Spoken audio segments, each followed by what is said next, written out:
Pedro en el patio de Anás. Luego Anás interroga a Jesús y después Pedro niega a Jesús. Entonces todos esos relatos, breves relatos que Juan hace en su Evangelio es para mostrar el gran contraste que existe entre la gloriosa persona de nuestro Señor Jesucristo y la malignidad del ser humano. En este relato, en el día de hoy, vamos a hablar un poco sobre, hay dos puntos que tratar, sobre la intervención de Anás frente al juicio religioso de Jesús y después de la actitud inexplicable de uno de los principales discípulos de Jesús, que fue Pedro, que lo acabó negando. Lo negó 3 veces. Entonces, partimos esta exposición hablando sobre, en primer lugar, la impiedad de las autoridades religiosas de aquellos días. O sea, es de suponerse que la gente que administraba el templo, allí los sacerdotes, los sumos sacerdotes, eran personas de una elevada vida espiritual. Eran personas que debían tener una profunda comunión con Dios, porque estaban directamente tratando con todo lo que es santo, con todo lo que tiene relación con el sacrificio y la adoración a Dios. Eso se esperaba, pero no era lo que estaba ocurriendo en los días de Jesús. En los días de Jesús el mal se había instalado en la cabeza del pueblo judío. Y vemos cómo las autoridades religiosas, que eran los sumos sacerdotes, ellos estaban completamente corrompidos por la maldad. Algunos datos curiosos que nos llaman la atención, que registra Juan. Solo el Evangelio de Juan registra el juicio preliminar de Jesús en las manos de Anás. Usted se dará cuenta, los demás evangelistas no registran este encuentro entre Anás y Jesús. Solo Juan lo describe, que era el suegro de Caifás. Un dato curioso, aquí nos llama la atención que Juan no se concentra en la descripción de la maldad de los romanos. Siempre los describe de cierta forma, de una forma rápida, hasta llegar a Pilatos. Mas generalmente él no se detiene en describir la maldad de los romanos, pero sí se detiene en describir la maldad de los religiosos en aquellos días. Y es por eso que Juan se concentra en la persona de Anás, porque era uno de los sumos sacerdotes que tenía Israel en aquellos días. Cuando Juan el Bautista empezó su ministerio, dice la Biblia que en el Evangelio de Lucas, que empezó su ministerio él y Jesús cuando Anás y Caifás eran sumos sacerdotes. O sea, estos dos acompañaron siendo sumos sacerdotes durante todo el ministerio de Jesús. Y estos fueron los principales cabecillas de la oposición al ministerio de Jesús. Según la historia, este Anás había sido derrocado por el gobierno romano. Él ya no era sumo sacerdote, ¿ya? Porque los sumos sacerdotes en aquellos días, ellos dependían del parecer de los romanos. Pero para los judíos, una vez sumo sacerdote para siempre. Es por eso que este hombre es como que es rebelde, porque a pesar de que él fue bajado del cargo, él sigue ejerciendo sus funciones.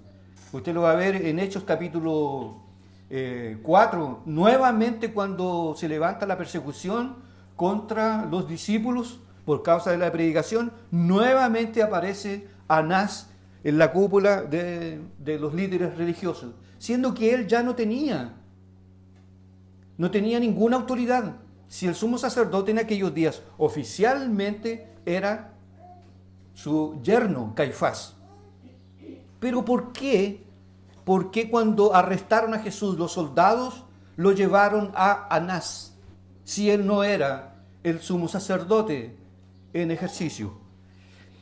Bueno, hay algunas razones por qué Jesús fue llevado a Anás, siendo que no debía ser. Bueno, esta figura de Anás ya empieza por el nombre. El nombre es una verdadera contradicción, porque el nombre Anás significa Dios es misericordioso. Y es exactamente lo que él no es.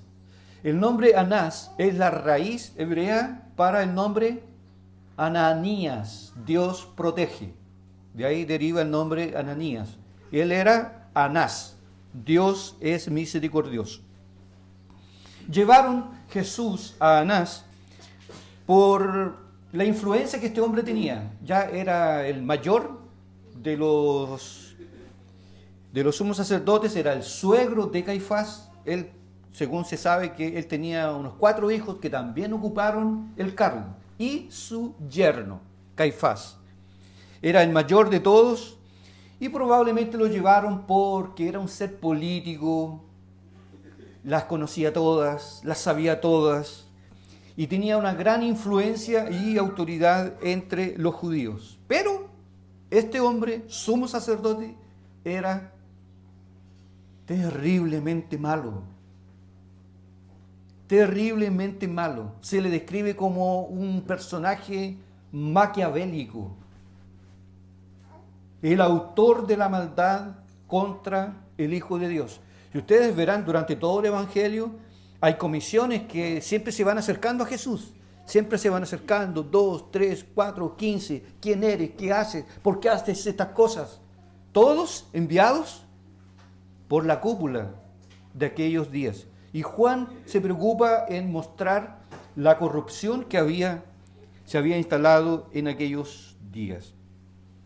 Cuando decimos que Anás era maquiavélico, estamos queriendo decir que él era un manipulador, un calculador y mentiroso. Por eso que nosotros utilizamos en ese sentido la palabra maquiavélico. Tengo un jefe que es maquiavélico, tengo una esposa o un marido que es maquiavélico, hay un trabajador, hay un presidente de una república, hay un senador que es maquiavélico. Está queriendo decir que esa persona es manipuladora, es calculadora, fría y mentirosa. El engendro del propio engaño. Y así era Anás. Según la historia y según lo relata Josefo, se hablan las peores cosas de este hombre,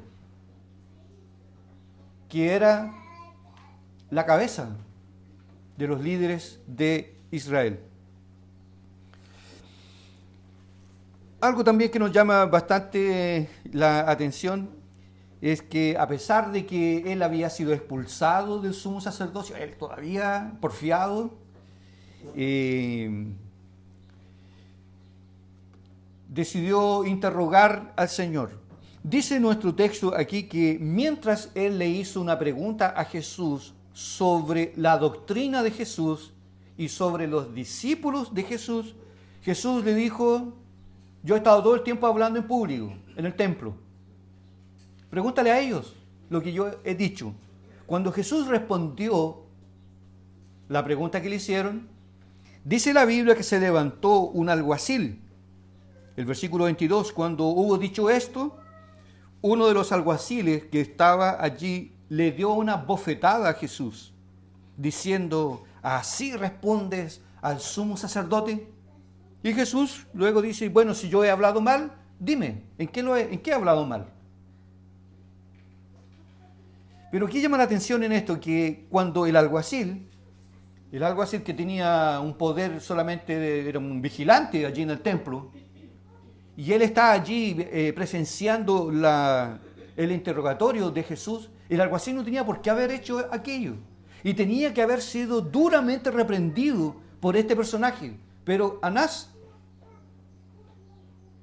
encontró absolutamente normal que un alguacil levantara la mano contra el acusado.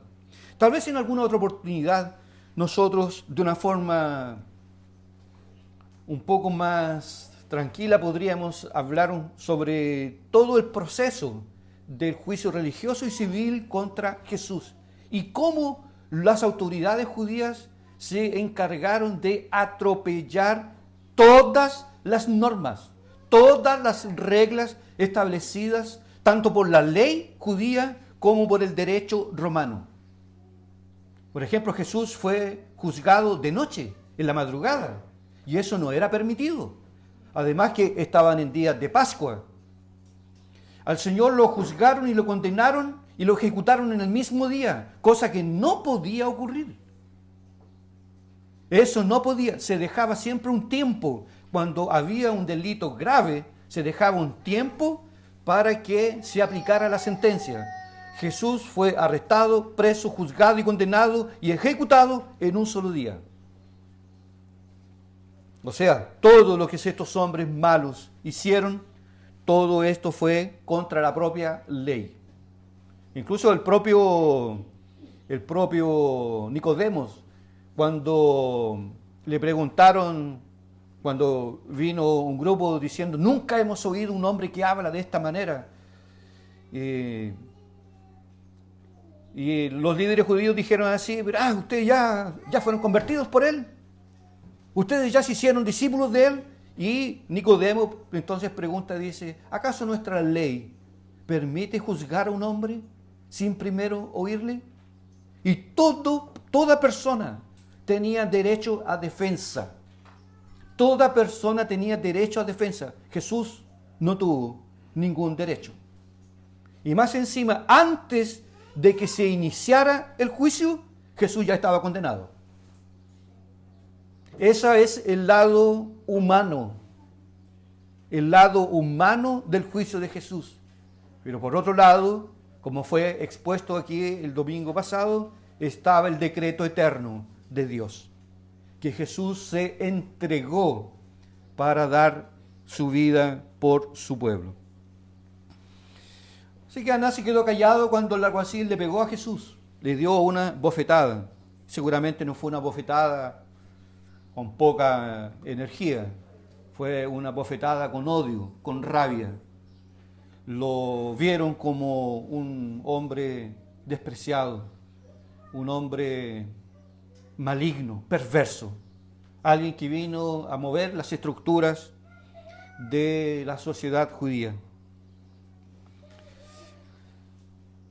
También se sabe que Anás era un hombre, a pesar de que era maquiavélico y todo, era un hombre muy rico. Tenía muchísimo dinero. Y adivine de dónde venía la fuente de la riqueza. Se comenta que él vendía animales. O sea, lo más probable es que él era el jefe de todos los que vendían animales y los cambistas en las afueras del templo. Y es por eso que él se espanta cuando Jesús purifica el templo. ¿Con qué autoridad hace estas cosas? ¿Con qué autoridad? Él probablemente ya tenía contratistas en las afueras del templo. Los animales son míos, ustedes los venden, 70% para acá de ganancias. Y de eso derivaba la gran riqueza de este hombre. Una aplicación práctica breve. Este es el tipo de religiosidad que Dios abomina. Este es el tipo de práctica religiosa que es insoportable a los ojos de Dios. No importa que la persona esté arriba, en la cúpula del poder, si no hay temor a Dios, si no hay conocimiento de Dios, si no hay quebrantamiento, si no hay hambre, si no hay sed, estos hombres están peores que los demonios. Porque por lo menos los demonios temblaban y gritaban y decían la verdad con relación al Hijo de Dios. Pero estos hombres estaban llenos de odio. ¿Y no podríamos decir lo mismo de la religión oficial de nuestro país? De que la maldad, la iniquidad se ha instalado en los poderes más elevados de la cúpula religiosa, pero también en el segmento evangélico hay una corrupción que no tiene medida. ¿Y cómo es posible que personas que supuestamente le rinden o le debían rendir un servicio a Dios ocupan el cargo para hacer el mal y para enriquecerse? Juan concentra su mirada entonces en la gran maldad que había entre los religiosos de aquellos días. Pero, en cierta manera, nosotros podríamos decir, eso es verdad. Pero gracias a Dios que entre los santos eso no ocurre. Ya por lo menos estos hombres son religiosos, pero son malos. Estos hombres son perversos. Estos hombres son maquiavélicos. Estos hombres aman el poder, aman la maldad, aman el dinero. Y si a alguien se les opone, ellos lo persiguen y lo matan, que fue lo que hicieron con Jesús. Pero lo más trágico de esto es que entre los santos también hay problemas. Y ahí Juan pasa a describirnos lo que pasó con Pedro. Que en vez de estar allí y decir, Señor, voy contigo, como lo había dicho, hasta la muerte, voy contigo hasta el fin, jamás te dejaré, aunque todos te dejen, yo jamás te dejaré, y mi vida voy a dar por ti. Vea lo que ahora el jefe, digámoslo así, el líder de los discípulos va a hacer. Un hombre creyente, un hombre que no era cualquier persona, un hombre que caminó con Jesús, un hombre que fue advertido por Jesús: Pedro, esta noche, antes que cante el gallo, tú me habrás negado 3 veces. No, yo jamás. Eso está fuera de cualquier posibilidad. Tal vez Mateo, tal vez cualquiera otro de los discípulos. Yo no. Te estoy diciendo, Pedro, que antes que cante el gallo, tú me negarás 3 veces. A pocas horas, porque esas palabras de Jesús fueron dichas aquella noche, del jueves a altas horas, pasando del jueves para el viernes. Estaba pues Pedro en pie cuando Jesús fue arrestado y estaba en el patio allí frente a Anás. Estaba pues Pedro en pie, calentándose, y le dijeron: ¿no eres tú uno de sus discípulos? Y él negó y dijo: no lo soy. Uno de los siervos del sumo sacerdote, pariente de Malco, del que se le había cortado la oreja, le dijo: ¿no te vi a ti? Usándolo en forma negativa, en forma de pregunta. Positivamente hablando, el hombre habría dicho: tú estabas allí, yo te vi. Tú estabas allí cuando Jesús fue arrestado. Hace pocos minutos, tú estabas allí. Por eso el hombre dice: ¿no te vi yo en el huerto? A pocos minutos. ¿Con él? ¿No te vi yo con él? Y Pedro negó otra vez. Y enseguida cantó el gallo. Resumen: Pedro negó a Jesús 3 veces. Ve el versículo 17. Fue la primera. Entonces la criada, que está en el relato anterior, entonces la criada portera dijo a Pedro: ¿no eres tú también de los discípulos de este hombre? Dijo él: no lo soy. Primera negación. Versículo 25. ¿no eres tú de sus discípulos? Dijo: no lo soy. Segunda. Y tercera, versículo 27. Pedro negó otra vez y enseguida cantó el gallo. La caída de Pedro nos recuerda que hasta los santos más elevados en espiritualidad tienen los pies de barro. ¿Escuchó bien o no? Hasta los santos más distinguidos, los más elevados, los más espirituales, tienen pies de barro, haciendo una conexión con la figura de Nabucodonosor, cuando tuvo el sueño, que vio una imagen de acero, de bronce, de hierro, pero los pies de barro. Y Daniel le dijo, ese eres tú. Tu imperio va a caer. Tú vas a caer. Y de hecho cayó. Los santos, de tal manera que los santos más piadosos, ¿cómo es posible? Los hombres que caminaron más cerca de Jesús, también tienen pies de barro. Y Pedro va a negar a Jesús 3 veces. J.C. Riley, cuando comenta este texto, dice, ¿por qué esta historia es colocada en los evangelios y es repetida por los 4 evangelistas? Porque no era ser más sensato si fuésemos nosotros a redactar la Biblia y nosotros a redactar la historia de la iglesia y nosotros redactar la muerte de Jesús. No era que nosotros habríamos dicho, ¿saben qué? Esto no, hermanos.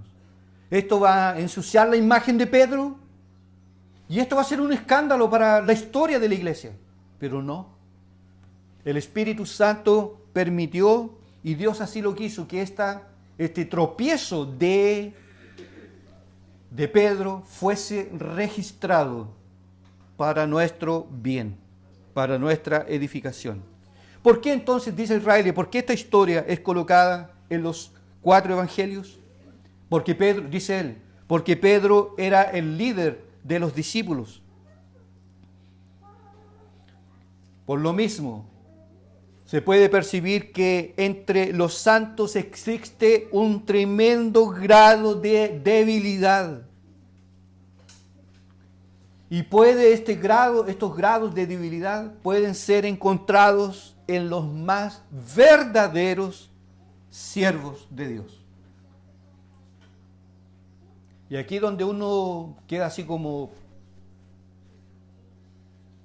ten misericordia de mí. Porque yo soy más fuerte que Pedro, soy mejor que Pedro, conozco más que Pedro. Yo vi la gloria de Dios, vi la gloria de Jesús. Yo escuché las palabras, la voz, el tono de la voz de Jesús. Yo fui enseñado por Jesús.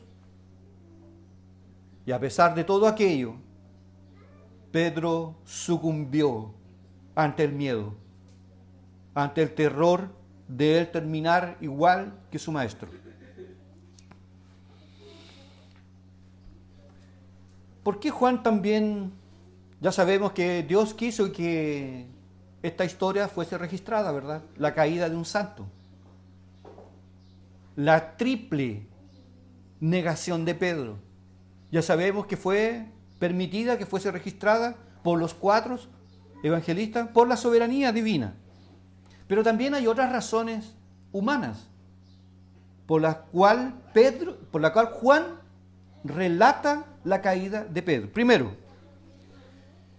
creo que Juan se ve en la obligación de relatar lo que le pasó a Pedro, porque fue, según nos dijeron el domingo pasado, fue Juan el que le abrió la puerta a Pedro para que entrara al patio. ¿O no? Mire, ve el versículo 16. Mas Pedro estaba fuera cuando Jesús fue arrestado, a la puerta. Salió pues el discípulo que era conocido del sumo sacerdote, y él no dice que era él mismo, ¿verdad? Como ya lo expusieron los predicadores el domingo pasado, pero era Juan. Era Juan el que hizo eso.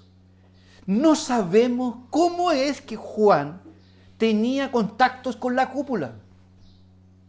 Alguien puede especular, ¿será que Juan Porque este Juan era de una familia acaudalada, que tenían mucho dinero, producto de la venta de pescados.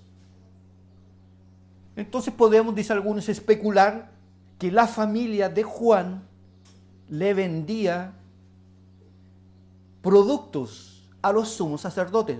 Acuérdense que estos hombres comían de lo mejor, no comían de tercera categoría.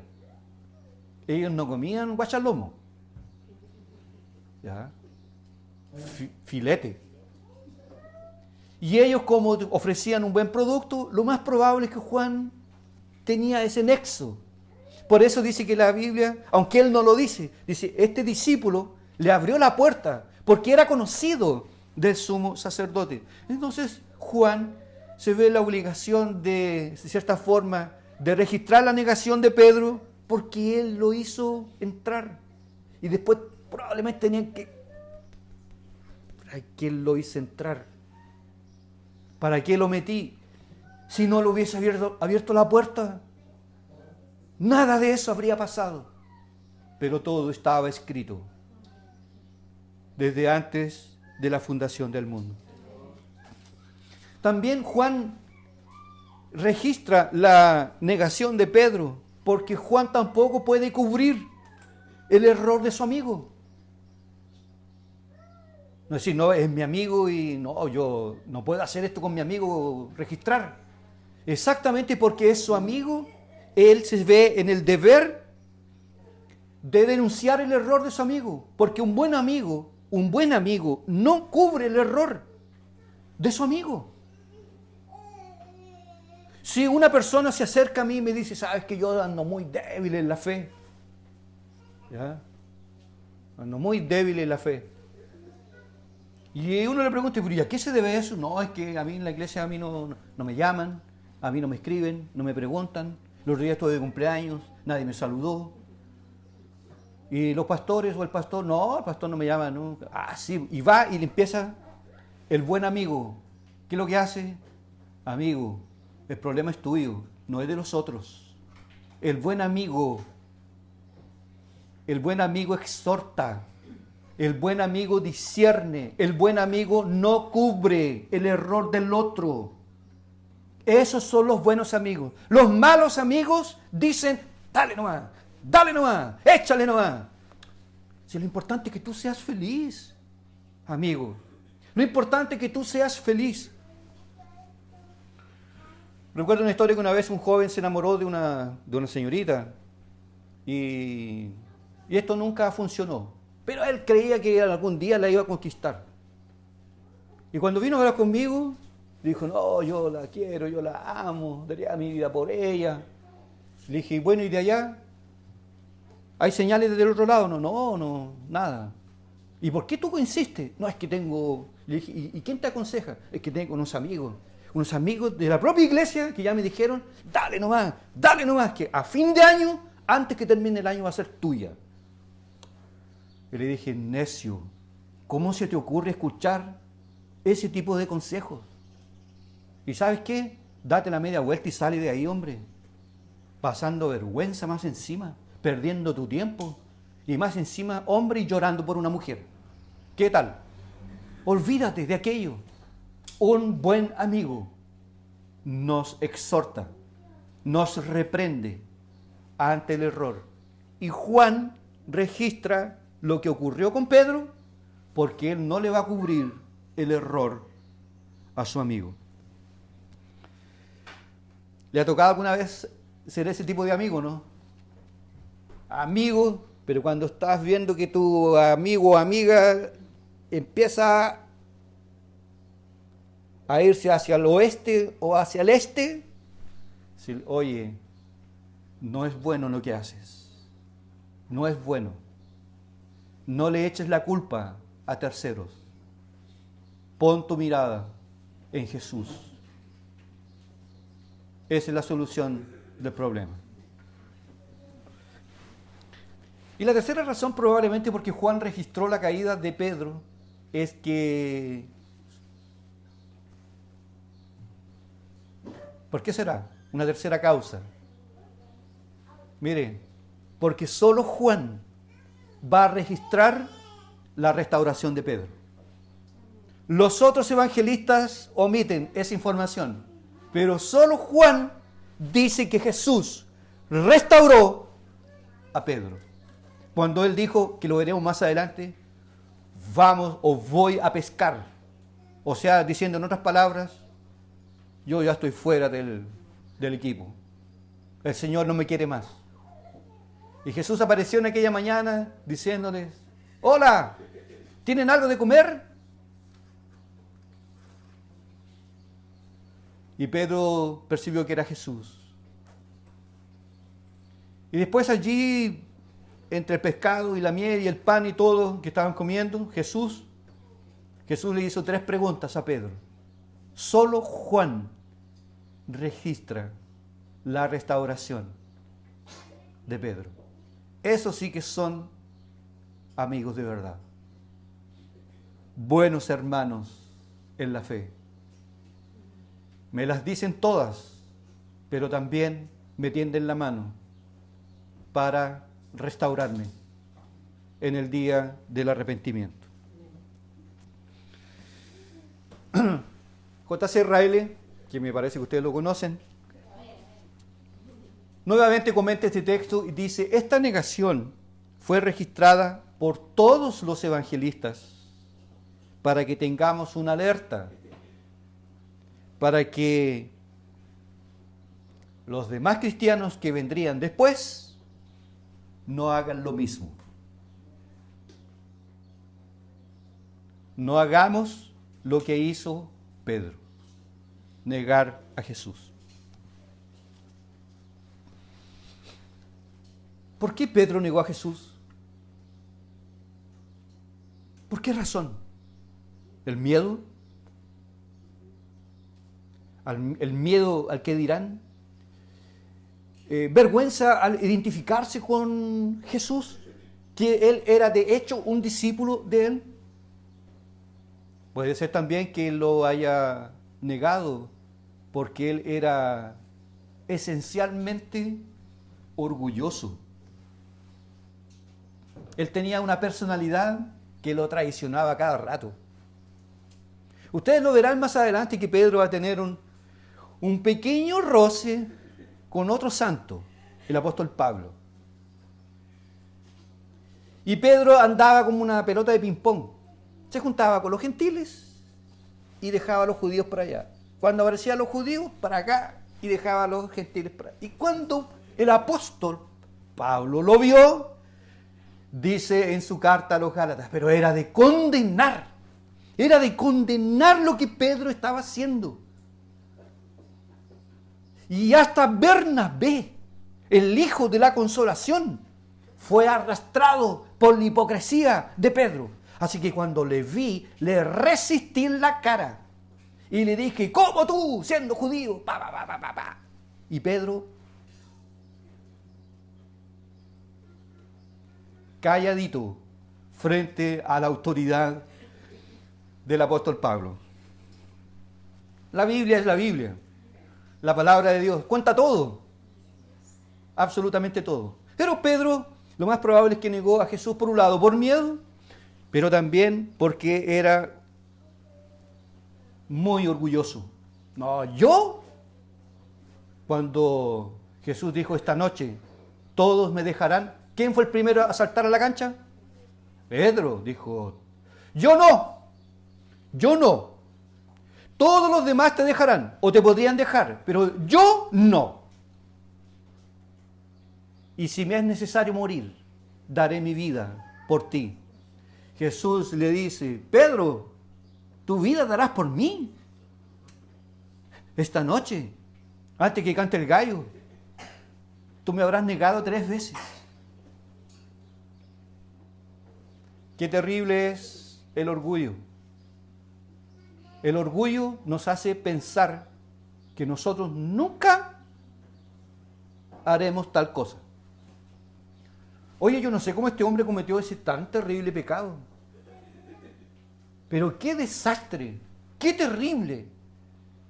Yo ni muerto. Yo jamás haría aquello. ¿Y sabía usted? Y anótelo ahí en su libreta. ¿Sabía usted que una persona está en peligro y está en mucho peligro cuando ante un determinado pecado la persona está decididamente, yo no lo voy a hacer jamás? No, ese pecado yo jamás. ¿Sabe qué? A la vuelta de la esquina lo está haciendo. Y no solo lo está haciendo, se está revolcando. Porque Pedro lo dijo, yo jamás te negaré. Y si es necesario dar mi vida por ti, la daré. Pero yo no te niego. Pedro, nosotros estamos en peligro. Por ejemplo, si a veces le preguntan, ¿usted engañaría a su esposa? No, yo jamás. Usted está en peligro. Porque frente a eso, nosotros debíamos decir que el Señor tenga misericordia de mí. Porque la tentación es el acero y en mi corazón está el imán. Y basta la ocasión para generar el pecado. El orgullo es lo que nos traiciona, lo que nos engaña y finalmente nos derrota. Pedro estaba, no, yo jamás, yo nunca, yo no. Y a la vuelta de la esquina está llorando. Porque de hecho lo hizo. Y lo hizo 3 veces. Esto también, hermanos, sirve para nosotros. Para que no nos escandalicemos. ¿Pero cómo? Predicaba, era un tremendo hombre santo de Dios. Pero yo también me voy a alejar de Dios, de la iglesia, me voy a alejar de todo. Su mirada debe estar puesta en Cristo. Porque todos los demás tenemos pies de barro. Todos nosotros estamos cercados por la debilidad. Todos los días de nuestra vida. Así que ore por su marido, ore por su esposa, ore por el pastor, ore por los diáconos, ore por los hermanos y seamos astutos para evitar toda ocasión que pueda llevarnos al pecado.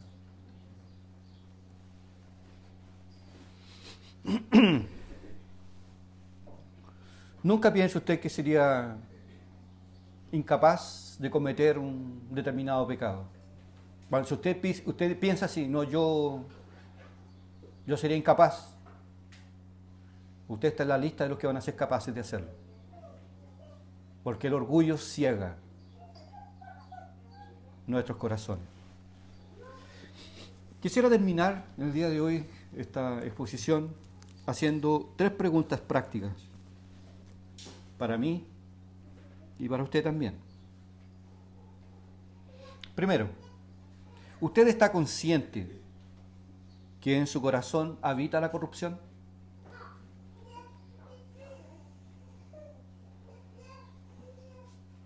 Y que de lo más terrible que puede haber en un ser humano, eso está en el concho de nuestro corazón. Ya lo hemos estudiado en la confesión de fe. Cuando fuimos justificados, la culpa nos fue removida, fue desplazada. Ahora somos justificados por medio de la fe en Cristo Jesús. Pero la corrupción continúa hasta el día de nuestra muerte. ¿Cómo es posible que personas arriba de 70, de 80 años estén involucrados en escándalos, violación de niños? Oye, pero un viejo de 80 años. La corrupción está viva hasta el fin de nuestros días. Entonces, ¿usted está consciente de aquello? Y esta es una de las causas por la cual necesitamos estar todos los días tocando la puerta del cielo, pidiendo fuerza, pidiendo gracia, pidiendo sabiduría y estar vigilantes porque el maligno acecha día y noche. Día y noche el maligno trabaja, acecha. Y si él ve que algún cristiano no está orando, no está leyendo la palabra, no se está congregando en la iglesia fielmente, esa es una presa fácil y perfecta para él. Entonces la primera pregunta, ¿usted está consciente que en su corazón, en nuestro corazón, aún habita la corrupción?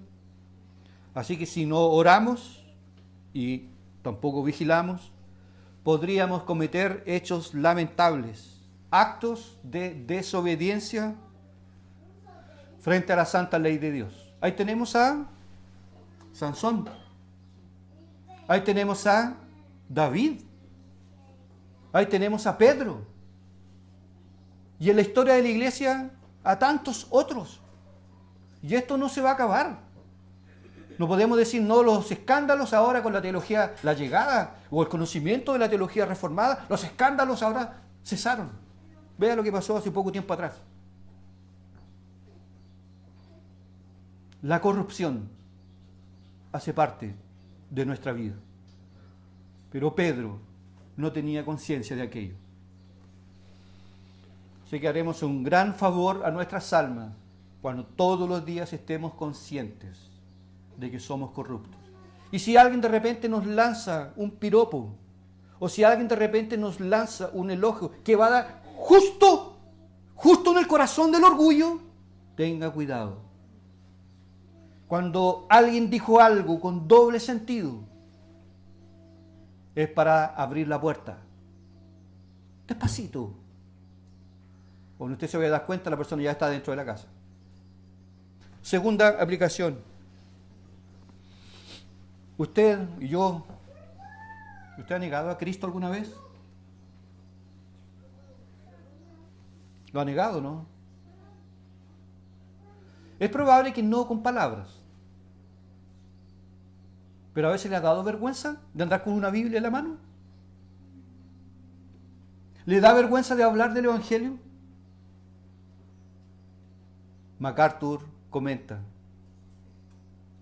los cristianos han negado a Jesús muchas veces más que lo que hizo Pedro. A veces cuando andamos callados, cuando deberíamos hablar, lo negamos. O que las personas no se identifiquen como cristianos. Es como que si hay una comida de fin de año y alguien dice así, yo quiero hablar. ¿Porque alguien quiere hablar? No, yo quiero hablar. Yo quiero decir y quiero dar gracias a Dios, porque hasta aquí el Señor me ha ayudado y me ha fortalecido y me ha dado gracia para estar en este trabajo y para hacer una bendición para ustedes. ¿Por qué no lo hacen? No, es que se podrían reír de mí. Esa es una especie de negar a Cristo. ¿Lo ha negado alguna vez o no? Pero la pregunta más profunda es, ¿y ha llorado amargamente después? Porque Pedro pecó. Y cuando hubo el cruce ese de, como dice Lucas, que cuando Pedro lo negó, Jesús lo miró.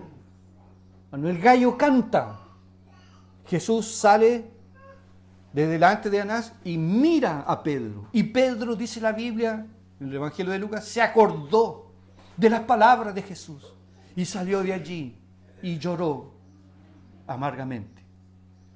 Entonces, cada vez que nosotros pecamos, negamos a Cristo. Negamos que tenemos comunión con Él. La pregunta es, ¿y hemos llorado amargamente? ¿O somos de aquellos que decimos, total, yo soy así, yo salí a mi abuelo. Con este carácter que yo tengo, yo soy igualito a mi papá. ¿Y eso es una virtud? ¿Ser igualito al papá en lo malo? Pedro lo negó y lloró amargamente. Que así también nosotros lo podamos hacer. La tercera aplicación. Jesús fue insultado, ¿verdad? fue agredido, recibió aquí una bofetada, pero Jesús no reaccionó, tampoco amenazó, tampoco lanzó un juicio de maldición contra su agresor. ¿Nosotros reaccionamos ante una ofensa? ¿Buscamos la venganza frente a una agresión de una otra persona?